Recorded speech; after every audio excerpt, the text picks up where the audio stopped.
अभियान की शुरुआत करने जा रही है। इस अभियान में 17 अगस्त तक प्रदेश भर में तिरंगे के साथ कई देशभक्ति कार्यक्रम आयोजित किए जाएंगे। 15 अगस्त तक वंदे मातरम गायन अभियान भी चलाया जाएगा। स्वतंत्रता दिवस से एक दिन पहले 14 अगस्त को विभाजन विभीषिका स्मरण दिवस मनाया जाएगा और अभियान का मकसद लोगों में देशभक्ति की भावना को और मजबूत करना है और स्वतंत्रता दिवस के उत्सव को जन भागीदारी के साथ मनाना है।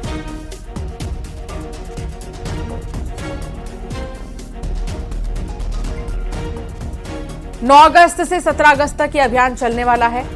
छत्तीसगढ़ में हर घर तिरंगा अभियान, इसके लिए विशेष तैयारियां की गई हैं।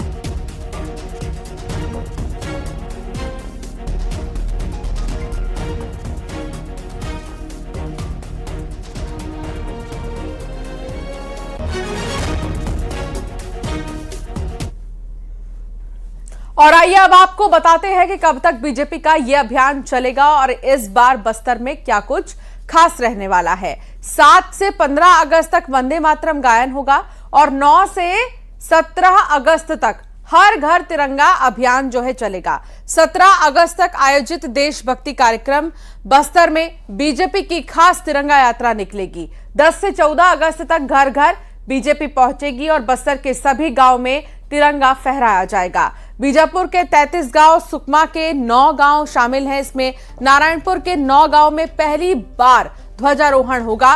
तो कितना बदलाव नक्सलवाद के खात्मे के बाद यहां देखने को मिल रहा है, ये आप इसी बात से अंदाजा लगा सकते हैं कि बस्तर से इस अभियान की शुरुआत और 9 से 17 अगस्त तक हर घर तिरंगा जो है लहराने वाला है। 17 अगस्त तक आयोजित देशभक्ति कार्यक्रम भी होंगे और बस्तर में बीजेपी की खास तिरंगा यात्रा जो है निकलेगी।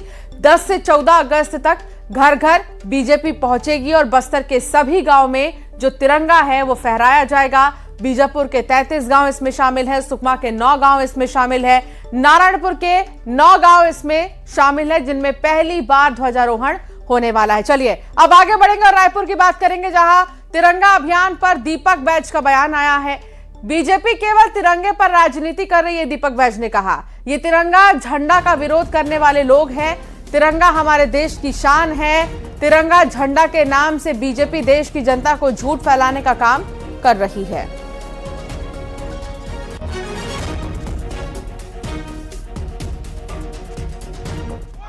अभी भाजपा कल घर घर तिरंगा यात्रा निकालने जा रही है।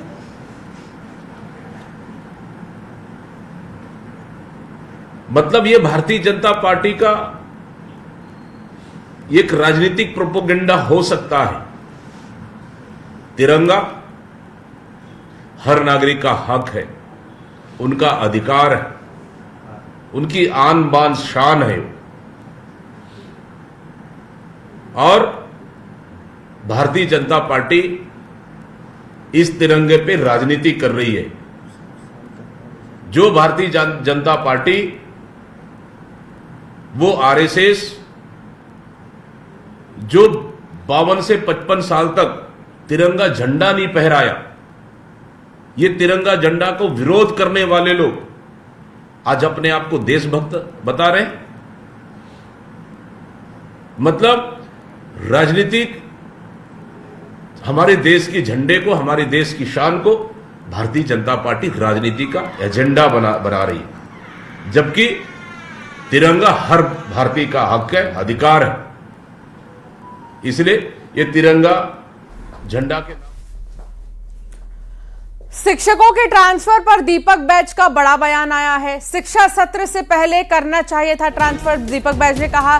केवल वसूली के लिए लिस्ट जारी की गई है, पैसे कमाने के लिए ट्रांसफर लिस्ट जारी की गई है, ये दीपक बैज ने कहा। ट्रांसफर को नया उद्योग बना दिया है, ये दीपक बैज ने कहा।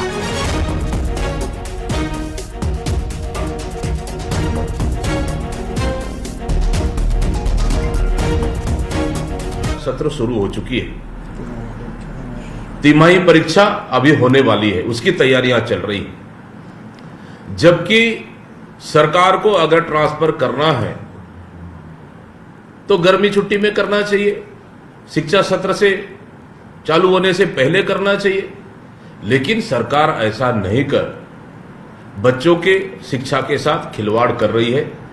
सीधा सीधा ये वसूली अभियान है और ये वसूली अभियान चला रही है, ट्रांसफर उद्योग चला रही है, जिससे कहीं ना कहीं बच्चों की पढ़ाई प्रभावित होगी।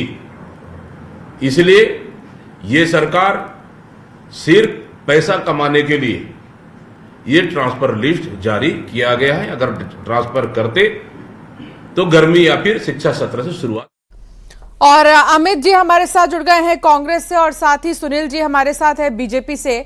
सुनील जी, दीपक बैज को आप सुन रहे थे। दीपक बैज कह रहे हैं कि शिक्षकों के ट्रांसफर को लेकर कि शिक्षा सत्र से पहले करना चाहिए था ट्रांसफर, केवल वसूली के लिए लिस्ट जारी की गई है।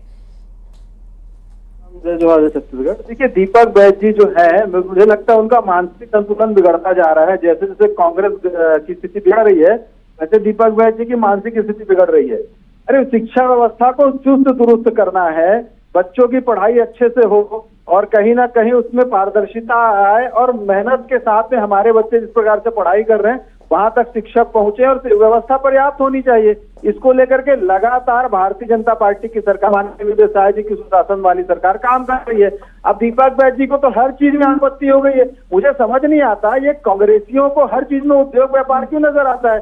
ये 5 साल अपने समय में क्या करते थे, पदों को बेचते थे पीएचडी का। अब बच्चे पीएचडी में सेलेक्ट होते हैं तो उनके नाम को लेकर के आरोप लगाते हैं। दीपक बैज कह रहे हैं कि ट्रांसफर को नया उद्योग बना लिया है बीजेपी ने। वही मैं कह रहा हूँ, उद्योग इन्होंने बना रखा था ना। आपको याद होगा भूपेश बघेल जी के समय एक व्यक्ति का सुबह एक जगह ट्रांसफर होता था, दोपहर को दूसरी जगह होता था और शाम तक के ट्रांसफर निरस्त हो जाता था। तो ये इन लोग इस प्रकार का उद्योग चलाते थे। पूरी प्रक्रिया इनके समय में थी। भाजपा की सरकारें ऐसा काम बिल्कुल नहीं करती। ठीक है अमित जी। अंशिका जी, देखिए मैं अपने काबिल मित्र की बात को सुन रहा था, लेकिन भाजपा सरकार को जवाब देना चाहिए कि छत्तीसगढ़ में ट्रांसफर नीति चल रही है, ट्रांसफर उद्योग। अभी मेरे काबिल मित्र कह रहे थे कि कांग्रेस के शासन में क्या होता था, तो वही तो हम कह रहे हैं कि आप उस समय प्रश्न उठाते थे। तो अब आज ही आप सवाल अब आप जो कर रहे हैं वो ठीक है क्या? जनता जानना चाहती है छत्तीसगढ़ की तबादला प्रशासन की जरूरत के हिसाब से, अपने कमाई के जरिया के हिसाब से हो रहा है। अगर सरकार के पास कुछ पारदर्शिता है तो विभाग अध्यक्ष के तबादले की पूरी सूची, आधार और प्रक्रिया सार्वजनिक करना चाहिए, क्योंकि जिस प्रकार से सरकार में तबादलों का आधार क्या है, कोई स्पष्ट नीति नहीं है, पारदर्शी ट्रांसफर नीति है कि नहीं, क्या योग्यता, वरिष्ठता और प्रशासनिक आवश्यकता की को प्राथमिकता दी जा रही है, फिर राजनीतिक पहुंच और सिफारिश का बोलबाला है छत्तीसगढ़ में। भाजपा सरकार में तबादला प्रशासनिक जरूरत कम और सत्ता के दबाव में, प्रभाव में माध्यम ज्यादा नजर आने लगा है। टीका जी, कभी शिक्षकों को ट्रांसफर कर दिया जाता है, कभी अधिकारियों को ट्रांसफर कर दिया जाता है, कभी दूसरे विभाग में उनको भेज दिया जाता है। लगातार तबादलों ने पूरे प्रदेश में सरकार के ऊपर सवाल खड़े कर दिए और सरकार ये बताए कि तबादलों का आधार क्या है, जनता जानना चाहती है, लेकिन फिर जनता कह रही है। सुनील जी से पूछ रहे थे तबादलों का आधार क्या है। सुनील जी, कांग्रेस ये पूछ रही है बीजेपी से कि आखिर क्या आधार है इन तबादलों का।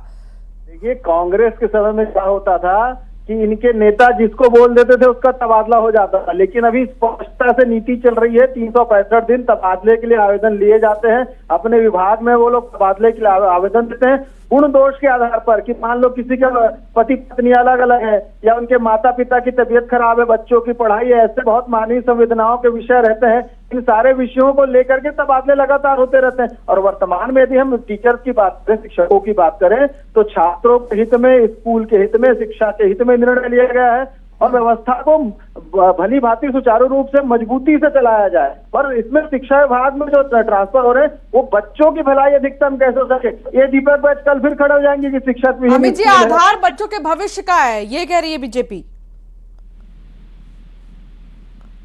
करते हैं।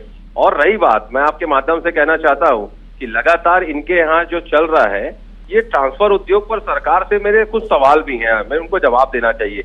अभी आपने कहा, हम समझते हैं सुनील जी, हमने भी सरकार चलाई है कि मानवीय संवेदनाएं अलग होती हैं, लेकिन आप लोगों के यहाँ संवेदना है क्या? ये तो सरकार पूरी तरीके से संवेदनहीन है अंशिका जी। और निश्चित तौर पे सॉरी, मैं तो एक ही चीज आपके माध्यम से कहना चाहता हूँ कि क्या तबादलों में राजनीतिक सिफारिश या दबाव की कोई भूमिका है? अचानक लोगों का ट्रांसफर कर देना, और ये कह रहे थे कि सुबह ट्रांसफर होता था, शाम के बदल जाता था, तो मुझे एक उदाहरण ये आपके लोकप्रिय चैनल पे बता दें कि सिर्फ आके बदनाम करना और कहना दोनों में बहुत फर्क होता है। और मैं तो एक और चीज कहना चाहता हूं कि तबादलों के नाम पर अधिक कर्मचारियों को कथित रूप से जो प्रताड़ित भी किया जा रहा है, और इस पूरी प्रक्रिया में पारदर्शिता होनी चाहिए और तबादलों की पूरी सूची सार्वजनिक करना चाहिए और ये रीजन देना चाहिए कि किसका मानवीय संवेदनाओं के आधार पे हुआ और किसका सिफारिश के आधार पे हुआ, वो सुनील जी नहीं बता पाएंगे। लेकिन मैं फिर कह दूं कि ट्रांसफर उद्योग का हम विरोध करते हैं और ये आज वही व्यवस्था जो ये चला रहे हैं, कहीं ना कहीं सरकार के ऊपर ये आरोप भी है और तथ्यों के साथ इन्हें जवाब देना चाहिए। नेताओं के यहाँ ये लोग भूल जाते हैं अपनी बात। और मैं तो कह रहा हूं कि तबादला प्रशासनिक जरूरत के हिसाब से हो, मानवीय संवेदना के हिसाब से हो तो अलग चीज होती है, लेकिन राजनीतिक प्रभाव के कारण और आर्थिक लेन देन के कारण अगर हो रहा है, चलिए ये तो देखना होगा इस पर और किस तरह की प्रतिक्रियाएं और आती हैं। अमित जी बहुत शुक्रिया समय देने के लिए, सुनील जी आपका भी बहुत शुक्रिया समय देने के लिए।